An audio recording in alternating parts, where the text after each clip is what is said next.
पंच परमेष्टि भगवान की जय। से परमेष्टि भगवान की जय। पार्श्वनाथ भगवान की जय। शक्तिनाथ भगवान की जय। महावीर भगवान की जय। ओमटेश्वर बाहुबली भगवान की जय। 24 तीर्थंकर भगवंतों की जय। आचार्य श्री कुंकुम गुरुदेव की जय। आचार्य श्री समंत भट्ट जी स्वामी की जय। आचार्य गुरुदेव श्री देवानंद जी महाराज जी जय।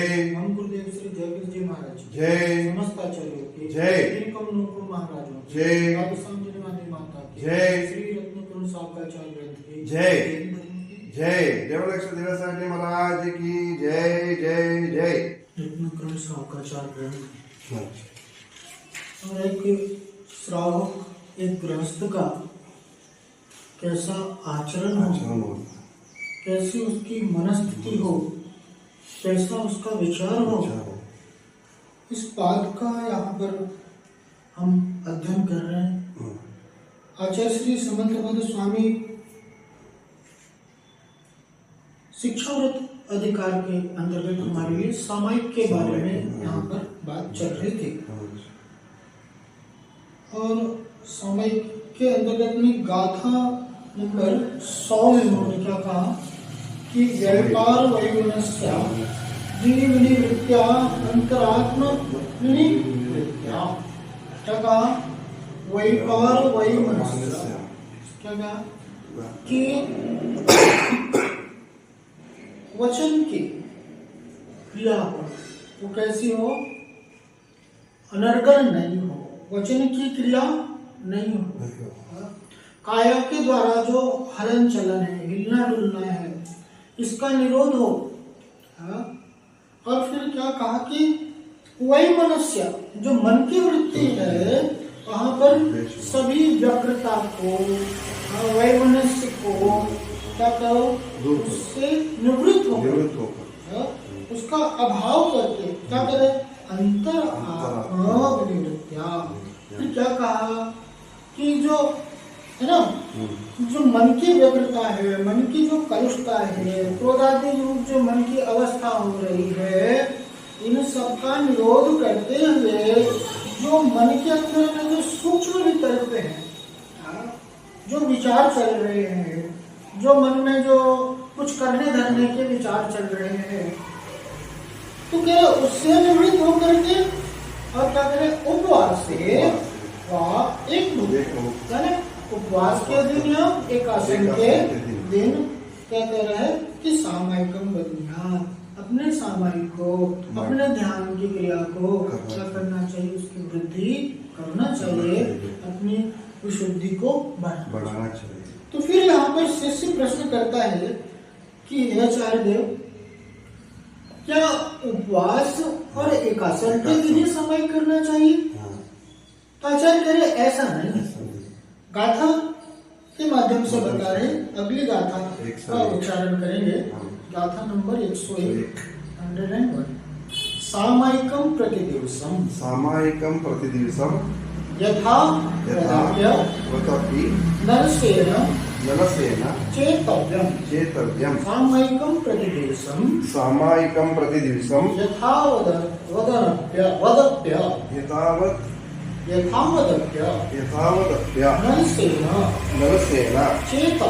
चेतव्यम सामायिकम प्रतिदिवसम यथावदप्य नरसेन चेतव्यम व्रत पंचक परिपूर्ण कारणम मवदान युक्तेन सामायिकम प्रतिदिवसम यथावदपि नरसेन चेतव्यम व्रत पंचक परिपूर्ण कारणम मवदान युक्तेन। क्या कह रहे हैं? सामायिकम प्रतिदिवसम अनवश्य सबसे पहले क्या करना, अनवश्य अर्थात आलस्य को त्याग करके जो प्रमाद रूप अवस्था है उसको त्याग, उसको छोड़। सामायिक है एक बहुत महत्वपूर्ण क्रिया है और इसमें क्या सावधानी की आवश्यकता। यहाँ पर कोई हल्के में मत लेना क्रिया करना है, नहीं। अगर आप क्रिया मात्र कर रहे हो और उसमें आपका क्या है, प्रमाद है, चलता है, हमें तो क्या करना है, किसी भी प्रकार के से इस क्रिया को करना है। क्योंकि मैं सामायिक करता हूँ, मेरे लिए सामायिक व्रत है, एक प्रतिमा ले रखी है मैंने, तो क्या होगा भैया, अब दोपहर का वक्त हो गया या सामायिक का वक्त हो गया, तो मुझे तो सामायिक करने में है, लेकिन आचार्य कह रहे हैं आलस्य को त्यागो, प्रमाद को त्यागो, किसी भी तरह से क्रिया को निपटाना नहीं है। क्या होता है कि कई बार होता है ना, करना है, कर रहे हैं, बीच में उठ करके चल दे रहे हैं। क्या होता है, सामायिक में बैठे और बीच में उठ गए, या मन का व्यापार इधर उधर चल रहा है, बैठ तो गए सामायिक के लिए और मन का ध्यान क्या है, इधर उधर है। आचार्य कह रहे थे आलस्य को, प्रमाद क्या है, प्रमाद किसे कहते हैं कि जो आत्मा को छोड़ करके पर की ओर जो दृष्टि जा रही है उसे क्या कहते हैं, प्रमाद।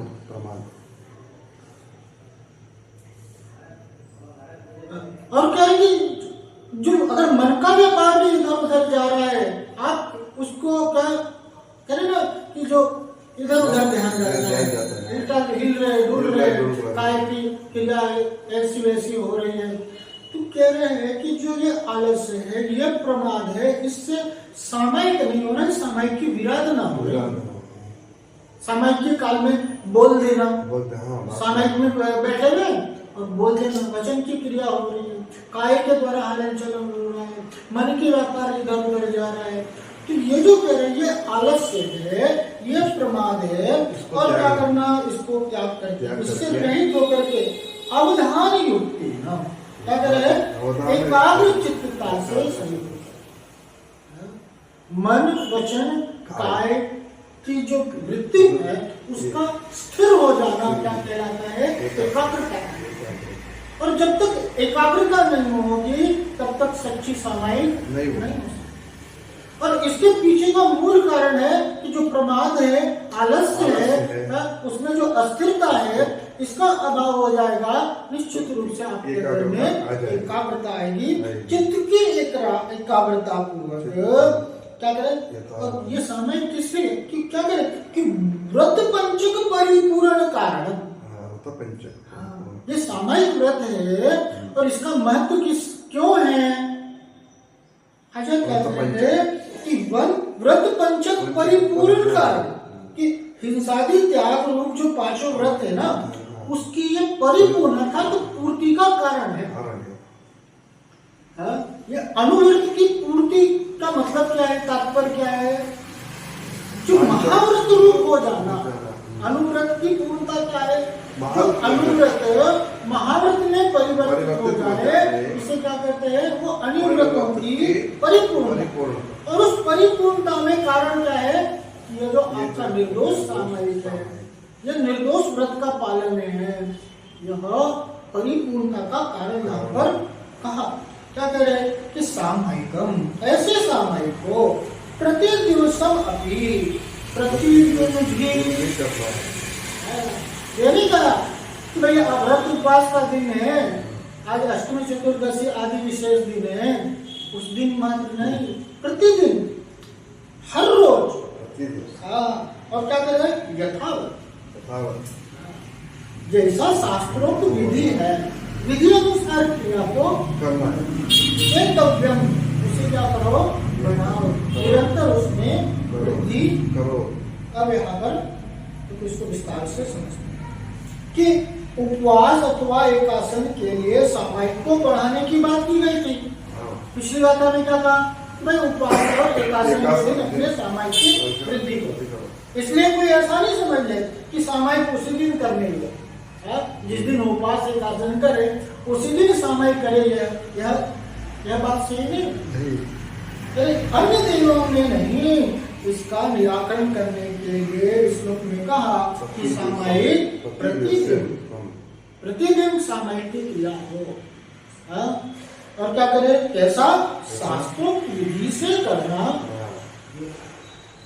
क्योंकि यह सामायिक हिंसावृत्ति आदि पांचों व्रतों की परिपूर्णता अर्थात महाव्रत रूपता का कारण है। जो हिंसा व्रत आदि लिया उसका परिपूर्ण हो जाना, उसकी उत्कृष्ट अवस्था को प्राप्त हो जाना, अर्थात महाव्रत रूप हो जाना, इसके लिए क्या है? कारण है, इसका माध्यम है। सामायिक करने वाले पुरुष को आलस्य रहित रह करके तथा चित्त की एकाग्रता से युक्त होना चाहिए। क्या कहा? आलस्य से रहित और चित्त की एकाग्रता। क्या कितने ही लोग आलस्य के वशीभूत होकर के बिस्तर पर बैठे बैठे ही सामने, बिस्तर कैसा है? अशुद्ध है। आप वस्त्र आदि पहने हुए हो, वो कैसा है? अशुद्ध है। आपने स्थान आदि में नहीं किया, शुद्धि नहीं करी और सामायिक सुबह सुबह उठे, आंखों को मला और सामायिक में बैठ गए। सामायिक विषय स्थान का बहुत महत्व होता है। आप किस अवस्था में उसका बहुत महत्व होता है। घूम रहे हैं, उबासी आ रही है, सामायिक के काल में जैसे उबासी वगैरह लेना, ये भी क्या है? ये दोष प्रमाण है। उन्हें सचेत करते हुए आचार्य ने अनगसेन विशेषण दिया, जिसका अर्थ होता है सामायिक आलस्य रहित होकर के करना, अर्थात सामायिक के जो अंग आगम में बतलाए गए हैं उन्हें विधि पूर्वक करना चाहिए। कितने लोग मालाएं फेरने को ही सामायिक समझ लेते हैं। मालाएं फेर लिया वही सामायिक हो गया सामायिक। 4 माला 5 माला फेरते हैं तो क्या करते हैं? जल्दी कर लिया, हो गई सामायिक। ऐसा अतः मैं चित्त की स्थिरता की ओर ध्यान नहीं दे रहा। क्या मेरा चित्त स्थिर है कि अस्थिर है? मेरे मन में कैसे कैसे विचार चल रहे हैं, इनकी सावधानी है ही नहीं, इनकी ओर ध्यान है ही नहीं। क्या करें? और ध्यान मात्र 4-6 माला, जो 4-6 माला जो गिनती उन्होंने बांध रखी है कि मैं तो क्या 6 माला करूंगा, हो गई सामायिक। उन्हें सचेत करते हुए आचार्य कह रहे अवधान युक्तेन, अर्थात सामायिक चित्त की एकाग्रता से युक्त होकर के करना चाहिए। क्यों सामायिक के प्रति आदमी का उत्साह नहीं होता? क्या कहते हैं? मैं तो रोज माला लेकर के बैठ रहा हूँ, मेरा तो अच्छा नहीं लगता, तो छोड़ देते, सामायिक को बीच में छोड़ देते। अरे विधिवत क्रिया जब तक नहीं होगी तब तक आपको फल की प्राप्ति नहीं हो सकती। बिल्कुल नहीं। विधि का विशेष महत्व होता है। आचार्य यहाँ पर कह रहे तुम अपनी चित्त की वृत्ति की ओर ध्यान दो। अगर तुम्हारे चित्त में एकाग्रता नहीं है, अगर तुम प्रमाद से युक्त हो, तो फिर कैसे तुम्हें सामायिक की प्राप्ति होगी? नहीं होती। विशेष क्या है कि मन की जो अस्थिरता है ना, यही वो उसको रोकना, उसको स्थिर करना। ये मन बड़ा चंचल है। अनादिकाल से क्या हो रहा है? यही हो रहा है। तो मन के अधीन है ना। इस मन को बंदर की संज्ञा दी। बंदर जैसे होता है ना, तो बंदर वृक्ष पर बैठता है तो बैठा नहीं रहता, एक डाल से दूसरे डाल, दूसरे डाल से तीसरे डाल। ऐसे ही मन है कि एक विषय से दूसरे विषय, दूसरे से तीसरे विषय ऐसे भटकता रहे। तो सामायिक की क्रिया को बोली कि इन काल में, इस समय में तुम अपने मन की ओर दृष्टि दो। तुम मन के तुम स्वामी हो। अगर मेरा मन की ओर दृष्टि हो, मेरा मन की ओर नियंत्रण हो, कर सकते हो। तुम मन के अधीन नहीं हो, तुमने मन की अधीनता को स्वीकार कर लिया। जैसा मन कहता है वैसा तुम करते हो। और जो अपने मन का स्वामी होता है, वही क्या करता है? उस जीवन को सार्थक बनाता है।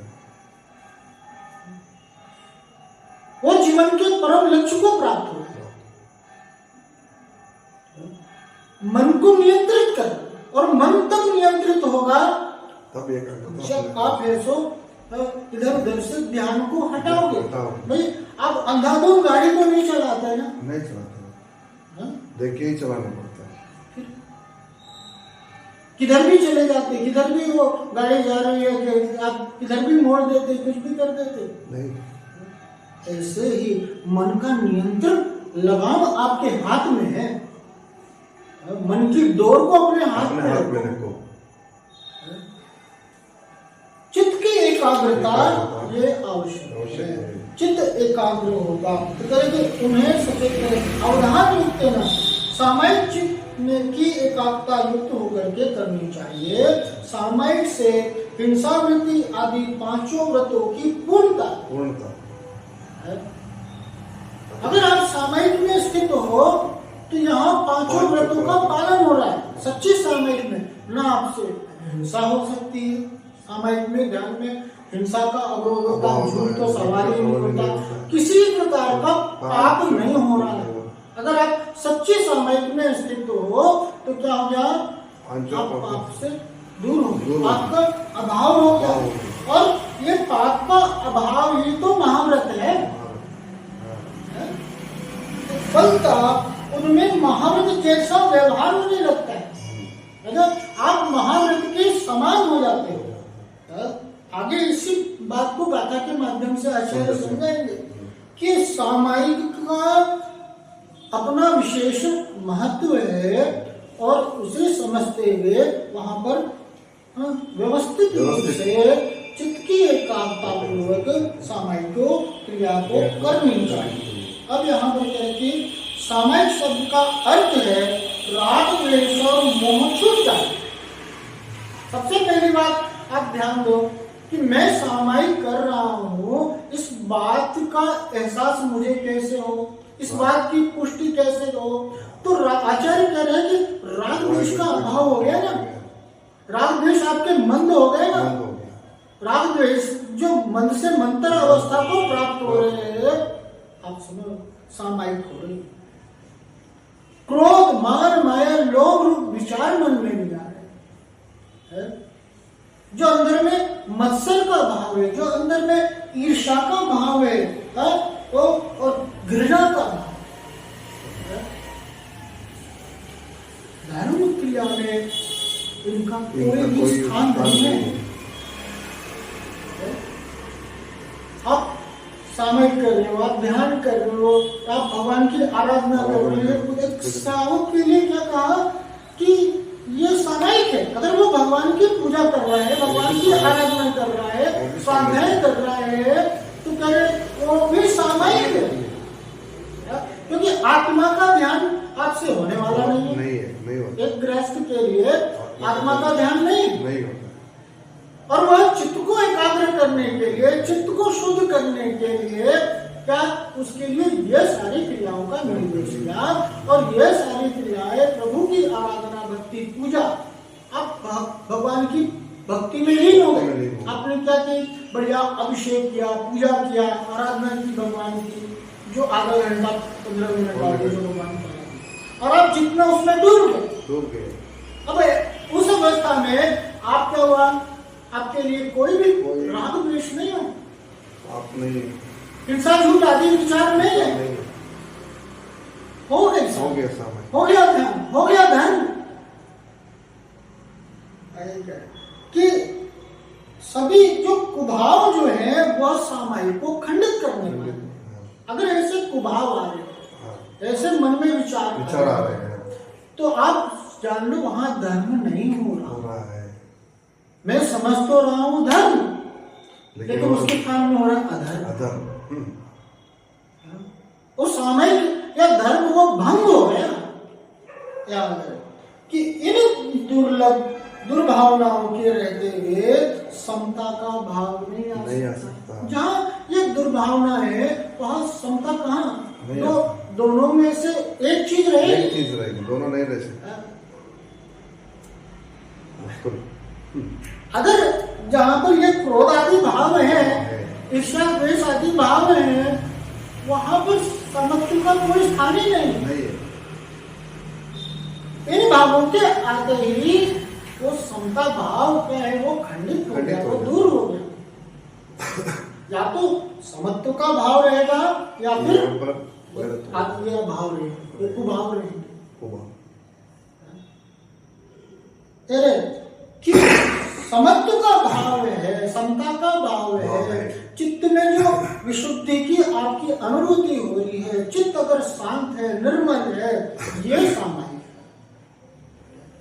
और वहां पर एकाग्रता की बात की। देखो एकाग्रता कैसी होती है, ये एकाग्रता कि थॉमस अल्वा एडिसन था ना, तो उसने क्या किया, बल्ब का आविष्कार किया। और बल्ब का आविष्कार किया ना, तो जब वो प्रयोगशाला में प्रयोग करता था, प्रयोग में लीन था, तो उसमें क्या हुआ कि उसकी माँ जो थी वो आकर के उसका टिफिन रख जाया करती थी, खाने का भोजन बॉक्स, लंच बॉक्स उसके रूम में रख जाते थे जहाँ पर वो प्रयोग करता था। तो क्या हुआ कि वो तो अपने काम में व्यस्त था और माँ आई और वो लंच बॉक्स ला करके रख दिया। थोड़ी देर में उसका जो दोस्त आया, वो दोस्त आया तो उसकी दोस्त की तरफ उसने देखा भी नहीं, मित्र की ओर देखा भी नहीं। मित्र दोस्त तो ऐसे ही होते हैं, नटखट जैसे, मतलब चुहलबाजी करने वाले। तो उसने देखा ये काम में मस्त है, बढ़िया टिफिन रखा हुआ है, बैठा आराम से भोजन निपटाया और टिफिन को ऐसा का वैसा बंद करके और वो चला गया। इसको पता भी नहीं। थोड़ी दूर बाद इसको मन में ऐसा लगा, मतलब कुछ खाना टिफिन पे आकर बैठा, टिफिन खोला और टिफिन खोला और क्या देखता है, खाली है। तो मन में ऐसा होता शायद मैंने खा लिया हो और फिर काम में लगे। तो इसे क्या कहते हैं, एकाग्रता। पंडित सदाशिव दास जी, जिनके है ना यहाँ पर टीका की चर्चा कर रहे हैं रत्नाकर सावकाचार्य के अंतर्गत में, यही पंडित सदाशिव दास जी जब इस ग्रंथ की टीका कर रहे थे तो उनकी मां भोजन में नमक नहीं डालती थी, नमक नहीं डालती थी और वो भोजन करते थे और चले जाते थे, अपना काम करते थे। अब एक दिन, थोड़े दिन मतलब बीत जाने के बाद तो उन्होंने बोला कि माँ ऐसो भोजन में ऐसो नमक नहीं है। तो माँ क्या कहती है, लगता है तेरा वो ग्रंथ जो तू लिख रहा था ना, जिसकी टीका कर रहा था, उसका काम हो गया। उसका काम हो गया। तो आज तेरे को सूझ रही है कि भोजन में नमक नहीं है।